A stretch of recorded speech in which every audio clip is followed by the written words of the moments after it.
con Natalia Barrera, que ella es alquimista. Y quiero que me cuente bien qué se celebra en este día, por qué es el Día Mundial del Matrimonio. Hola Natalia, ¿cómo estás? Hola, ¿cómo estás, Eloísa? Un gusto hablar contigo. Igualmente, igualmente. Antes de introducirnos en el tema, yo tengo otra pregunta que por ahí no está relacionado en sí con el matrimonio, pero puede ayudar a que entendamos mejor este día. ¿Me explicás qué es la alquimia femenina? Bueno, alquimia de por sí, cuando nosotros escuchamos esa palabra, nos viene o el libro de Paulo Coelho, El alquimista, sí. O nos viene un laboratorio.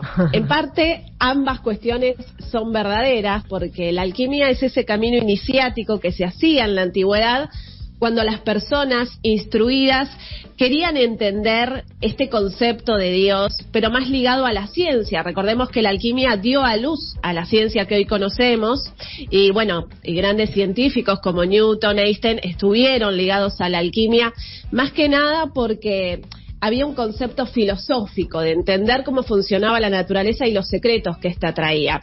Alquimia femenina es en parte una trampa. ¿Por qué? Porque femenino se refiere a este lugar que socialmente se le da al aspecto de la mujer, que como ya sabemos, tiene un rol de ser la parte negra de la historia. Fijémonos que en las historias de los mitos, la mujer es la que trae el pecado. Vos casualmente, hoy es el día del matrimonio, y el matrimonio tenía que ver con darle un lugar a la mujer para poder ser madre de los descendientes de un hombre. Es decir, la mujer era un objeto para tener hijos y siempre estuvo en ese lugar. Femenino se refiere a la sabiduría, ¿sí? Los alquimistas lo que hacían era amar a Sofía, a la sabiduría. Y cuando yo digo que dentro de la escuela hay un proceso que se llama alquimia femenina, que está especialmente orientado a mujeres, me refiero especialmente no porque me dedique más a mujeres que a hombres, porque hay talleres mixtos, sino porque la sabiduría está oculta en ese femenino, que nos va a hablar del Cálix, del Santo Grial y de todos los mitos que conllevan a esa sabiduría antigua, que es esotérica y que está ahí para que las personas que sienten ese llamado puedan entender un poco más en profundidad esos secretos que están en todas las culturas y que tiene que ver con esa unión con la divinidad. Perfecto, súper claro entonces. Y ahora sí nos adentramos al Día Mundial del Matrimonio. ¿Por qué se celebra un día como hoy, el matrimonio? Bueno, lo importante es entender que el matrimonio en sí mismo, digamos que nos estamos alejando un poco de ese compromiso, ¿no? Ajá. Hoy las personas deciden por ahí convivir o se plantean muchas veces si realmente queremos vivir para siempre con otra persona. Porque el gran problema del matrimonio es que en el inicio, en el origen, el matrimonio era un contrato social, ¿sí? Se hacía entre familias para que, digamos, los descendientes pudieran estar en un nivel económico mejor. O sea, digamos que era, bueno, mi hijo con tu hija, para que nuestras familias se junten y podamos tener mayor dominio o que nuestros descendientes pudieran estar mejor. Era un contrato social. Los famosos matrimonios arreglados. Exacto, era así en el inicio, especialmente en Roma. Entonces, ¿qué es lo que pasó? De pronto, en 1110, el Papa Inocencio III se le ocurrió la brillante idea, porque los sacerdotes no tenían nada que ver con el matrimonio, la fórmula del matrimonio, ¿no? De hacerlo, o sea, de pasarlo de lo profano, que era un contrato social, a hacerlo algo sagrado. Claro. Pero el tema, que la frasecita que hacía el Papa en el momento de casar a esta pareja era bastante importante, porque el tema era jurar ante Dios, ante eso sagrado, que uno iba a estar junto a la otra persona hasta que la muerte nos separe. En realidad la frase primordial era hasta que la muerte del amor nos separe. Pero decidió sacar el amor, mirá qué pequeño detalle, y puso hasta que la muerte nos separe. Y claro, es como un poco mucho, porque eso significa que vos te casás con alguien y que esa persona no va a transformarse en otra cosa durante 30, 40, 50 años. Es bastante ilógico pensar eso, porque todos nos transformamos. O sea, crecemos, maduramos, pasan cosas. No, y aparte no sé si a vos te ha tocado escuchar esta frase, pero muchas veces, muchas parejas que ya tienen bastantes años de matrimonio, cuando vos consultes, pero para, la estás pasando mal, ¿por qué no te...? No, porque yo hice una promesa para toda la vida. Mirá, si hubiesen dejado esta palabra hasta que la muerte del amor los separe, Exacto. se hubiesen ahorrado un montón de problemas, de no aguantar hasta tanto tiempo hasta que la muerte los separe, porque el amor se terminó antes, ¿entendés? Claro, es que en realidad fíjate que lo que hizo la Iglesia fue arruinar casi todo, porque fíjate que lo que hace es, primero, sacar el amor y poner hasta que la muerte nos separe, o sea, la muerte física. Y segundo es poner a la sexualidad en un lugar de pecado. Claro. Y que solo el matrimonio o la unión era para tener hijos. Entonces, ¿qué es lo que pasa? Las mujeres llevan como un hechizo de la falta de deseo, que se empieza a espejar cada vez más, y que hoy las mujeres se pueden atrever a hablar sobre esto, ¿no? Sí. De que parece que tener relaciones sexuales con el marido es lo que hay que hacer, ¿no? Otra vez vuelve lo mismo, ¿no? Claro, de esto que la mujer cumple un lugar de deber. El matrimonio se hace para que la mujer pueda ejercer su lugar de madre, en realidad.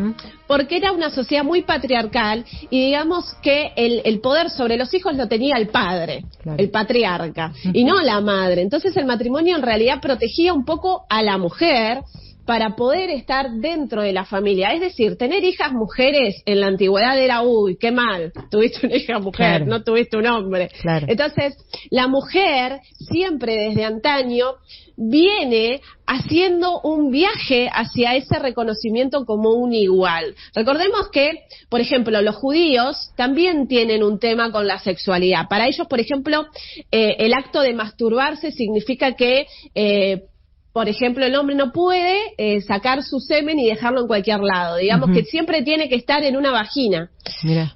O sea, olvídate de las relaciones homosexuales. Y entonces las religiones lo que hicieron es poner el lugar del amor en un lugar de elección sexual para tener hijos. Y eso es lo que arruinó psicológicamente a las personas. Porque la homosexualidad siempre estuvo, ¿sí? Siempre estuvo. No es nada nuevo. Hoy lo podemos ver como algo nuevo, y hoy las personas pueden casarse con quien sientan. Gracias a Dios. Sí, pero el tema es, tardamos un montón en darnos cuenta de que siempre estamos haciendo promesas en base a cosas que son ilógicas. ¿Cómo voy a estar junto a otra persona hasta la muerte? O sea, es la vida, no estamos hablando de amor.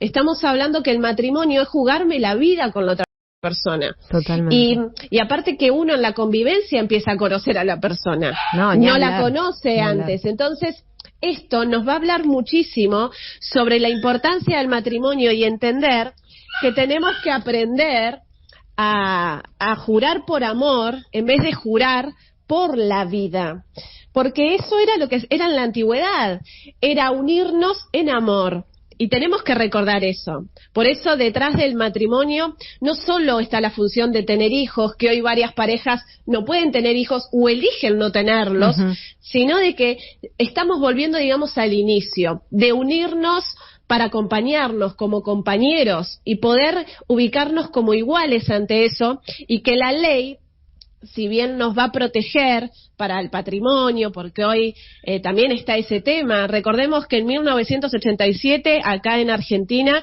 está la ley de divorcio, en 1987. Imaginemos que nuestros bisabuelos, abuelas, que por ahí eran maltratadas, o hombres maltratados, porque también los hay, no podían divorciarse, no podían separarse. Una locura. Nati, te hago una consulta.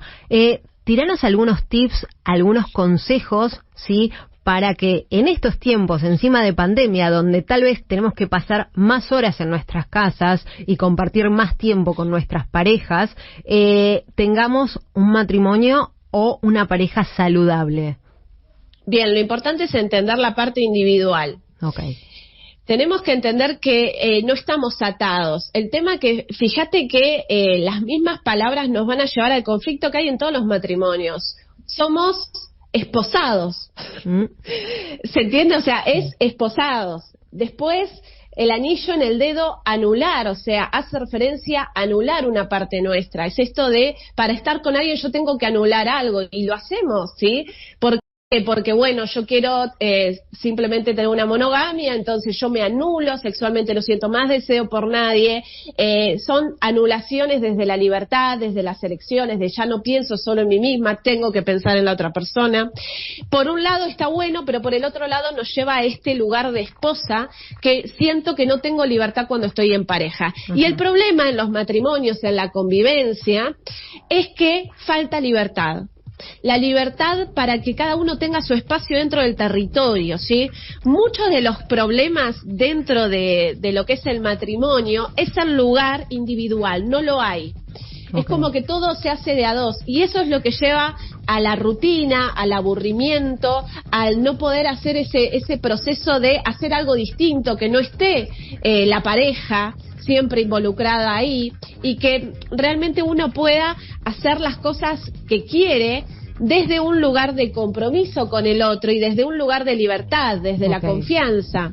Entonces es muy importante el espacio libre y también entender que tenemos que comunicarnos. Sin comunicarnos no vamos a saber lo que le pasa al otro.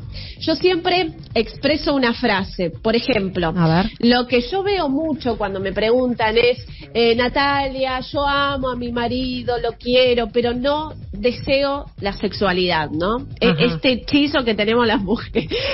No deseo la sexualidad, no me gusta, nunca sentí nada, nunca me pasó nada, ¿sí?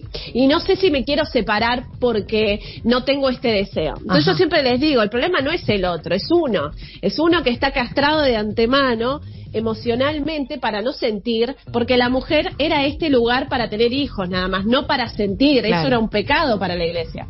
Entonces, ¿qué es lo que nos pasa? Cuando dicen no tengo deseo sexual, yo les digo, bueno, vayamos a la raíz. No es deseo sexual, es deseo de amar. No tenés deseos de amar. Y cuando vos te escuchás diciendo, no tengo deseos de amar a mi marido, ahí empieza el viaje. Porque ahí te das cuenta que vos no deseas amarlo y que quizás él sí desea amarte. Entonces ahí empezás a hacer ese viaje, a decir, ¿por qué yo me estoy negando al amor? ¿Y sabes por qué pasa esto? Porque las mujeres están programadas para ser madres, no para ser mujer. Y esto lo tenemos que aprender a hacer, porque cuando la mujer es madre, deja de ser mujer, vive para los hijos y pone al marido en un lugar de hijo. Y este es el mayor problema. Por eso los hombres sienten que no tienen un espacio de conexión con la parte femenina de esa madre. Entonces, ¿qué es lo que pasa? Empiezan a competir con los hijos y empiezan a darse estas dinámicas dentro de la pareja y de la familia, porque en realidad se está castrando a la sexualidad. Y ahí empiezan los conflictos dentro del matrimonio. Si no le damos lugar al deseo sexual, que en realidad es el deseo de amar, el amor se muere. Y esa es la razón por la cual los matrimonios se rompen. Así es. O sea, el consejo es escuchar al otro, compartir y también tener un poco de libertad para no ahogarse. Exactamente. Perfecto, Nati, te agradecemos muchísimo. La verdad que hablar contigo siempre es magnífico porque nos ayudás a abrir la cabeza, a pensar de otro modo distinto que por ahí veníamos acostumbrados. Así que te agradecemos muchísimo, Natalia. Muchísimas gracias a vos y espero que estos tips hayan servido para poder entender que tenemos que nutrir al amor y así la pareja crece y podemos prosperar. Ojalá que sí. Te mandamos un beso enorme.